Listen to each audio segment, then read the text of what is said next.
Hello guys, खुश आमदीद आपके अपने चैनल सीखो आसानी से में। आज का जो हमारा टॉपिक है वो है कि what is the difference between formula mass and formula weight. There difference is completely simple. उनका जो हम डिफरेंस अब पढ़ेंगे वो बिल्कुल सिंपल है और बहुत आसान भी है। चलो उससे पहले हम उनकी डेफिनेशन पढ़ते हैं। डेफिनेशन है कि sum of the atomic masses present in crystal is called formula mass. ये फार्मूला मास की डेफिनेशन है, जिसका मतलब है कि जो भी क्रिस्टल के अंदर एटॉमिक मासेस प्रेजेंट हों, हम उनका जब सम करेंगे तो सम के बाद जो हमारे पास जवाब आएगा वो जवाब हमारा फार्मूला मास कहलाया जाएगा। मसलन हम ये देखते हैं कि हमारे पास NaCl है, वो एक साल्ट है। ठीक, NaCl सोडियम क्लोराइड को हम साल्ट कहते हैं और साल्ट हमारा क्या होता है? क्रिस्टल होता है, हम ये भी जानते हैं।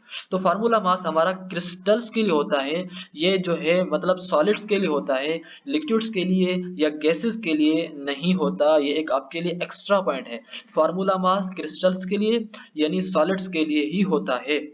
हमारे पास सोडियम क्लोराइड है। सोडियम क्लोराइड के अंदर एक एलिमेंट सोडियम है जिसका एटॉमिक मास 23 है, और दूसरी तरफ हमारे पास है क्लोरीन जिसका एटॉमिक मास है 35.5।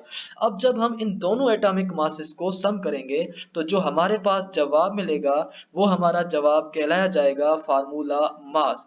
अब हम फार्मूला मास को जिस यूनिट के साथ लिखते हैं वो यूनिट है AMU, और हमने ये याद करना है कि फार्मूला मास हमने हमेशा AMU यूनिट के साथ लिखना होता है। दूसरी तरफ हमारे पास है कैल्शियम कार्बोनेट। तो कैल्शियम कार्बोनेट भी एक फार्मूला है। इस फार्मूले का जब हम मास निकालेंगे तो वो फार्मूला मास कहलाया जाएगा। इस फार्मूले के अंदर 3 एलिमेंट्स हैं, उनमें से पहला एलिमेंट कैल्शियम है जिसका एटॉमिक मास 40 है। दूसरा एलिमेंट कार्बन है, उसका एटॉमिक मास जो है वो 12 है। और तीसरा एलिमेंट ऑक्सीजन है, तो ऑक्सीजन एक का एटॉमिक मास 16 और 3 का होता है 28। तो अब हम इन तीनों एटॉमिक मासेस को जब हम ऐड करेंगे तो हमारे पास जो जवाब मिलेगा वो होगा फार्मूला मास।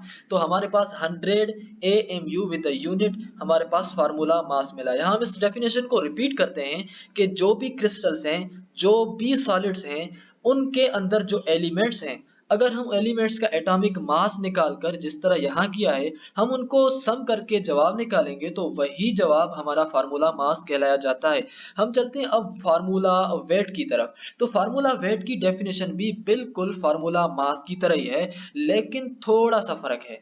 वहां हम एटॉमिक मास कहते हैं, यहाँ हम एटॉमिक वेट कहते हैं, लेकिन दोनों फार्मूला मास और फार्मूला वेट में जो हम वेट लेंगे या मास लेंगे वो होगा क्रिस्टल का। इस बात को हम याद रख लें, और ये एमसीक्यूज में आता है कि what is the common or the thing between the atomic formula weight and formula mass. वो क्या है कि वो दोनों होते हैं क्रिस्टल के या वो दोनों होते हैं सॉलिड के। या हमारे पास भी सोडियम क्लोराइड का हम फार्मूला वेट लेंगे, तो सोडियम का हम लेंगे एटॉमिक वेट वो होगा 23 ग्राम, और क्लोरीन का हम लेंगे एटॉमिक वेट वो होगा 35.5 ग्राम। अब जब हम इन दोनों को ऐड करेंगे तो वो होगा 58.5।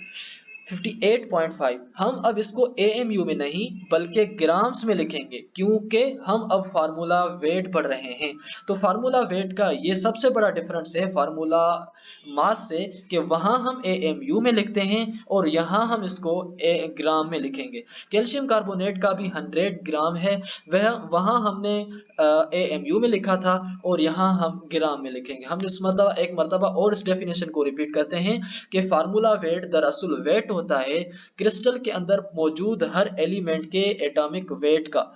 जब हम उन सारे एटॉमिक वेट्स को ऐड करते हैं, 23 एटॉमिक वेट है, 35.5 एटॉमिक वेट है, तो वो हमारा फार्मूला वेट बनता है। अब हम इनको एक ब्रीफ डिस्क्रिप्शन में देखते हैं कि फार्मूला मास में यहाँ हमने क्या लिखा है AMU, और यहाँ हमने फार्मूला वेट में क्या चीज लिखी है ग्राम। तो फार्मूला वेट और फार्मूला मास एक ही कंपाउंड का यानी कि एक ही फार्मूला का भले क्यों ना हो, लेकिन उनका यूनिट डिफरेंस होगा। अगर हमें कोई कहे कि सोडियम क्लोराइड का आप लिखें फार्मूला मास, तो हम मास सेम ही लिखेंगे लेकिन उसके सामने हम AMU लेंगे।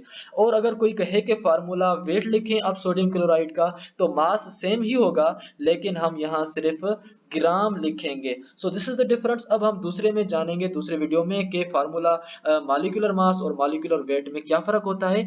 अगर फार्मूला मास या फार्मूला वेट में क्रिस्टल और सॉलिड होता है तो मॉलिक्यूलर मास या मॉलिक्यूलर फार्मूला में क्या होता है, मतलब वहां लिक्विड गैस होता है या क्या होता है। तो अब हम उसको भी पढ़ेंगे, लेकिन उससे पहले आपसे गुजारिश है कि आप हमारे चैनल को सब्सक्राइब, लाइक और शेयर जरूर कीजिएगा। हाजिर होंगे एक नई वीडियो में एक नई टॉपिक के साथ, तब तक दीजिएगा इजाजत। अल्लाह हाफिज।